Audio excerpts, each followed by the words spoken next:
Merit may inamin tungkol sa kanyang lalaking papakasalan o makasama habang buhay. So, yan ang ating pag-usapan for today's video. Syempre, bago natin ipagpatuloy ang ating pagsa for today's video, kung bago ka pa lang sa aking channel, please subscribe po, like, and pakita rin po natin guys ang notification bell upang ma-update po tayo tuwing ako po nag-upload sa mga viral and trending video. So, alam niyo ba guys, during live po ni Medit ay meron pong inamin tungkol po sa kanyang mga kasamang lalaki, no? So, ang kanyang principal o kanilang principal nga po ay pinayuhan po itong si Medit kung ano ang klaseng lalaki ang the best na dapat niyang piliin, ano? So, ito po ay ang lalaking supportive daw, di umano, ang kanyang hanapin.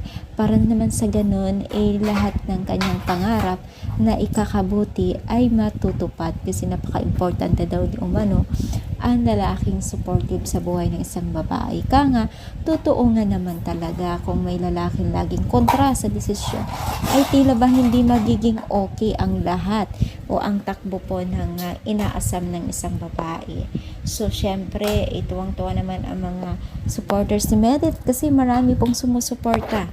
At even principal niya ay talagang nagbibigay ng disiplina or alaala para pang-aral niya o yung tawag nito para sa kanyang future, diba? So, tama nga naman ang kanyang principal, napakalaga ang pag-choice ng lalaki sa buhay natin. Mga kababaihan, diba? So, napaka-importante yan. Dahil habang buhay na natin yan, mga kasama. No? So, kayo ba ay namimiss na rin po ang Team Jamdit? Comment down, palike po ang ating video. Siyempre, thank you so much guys. More power and God bless all guys.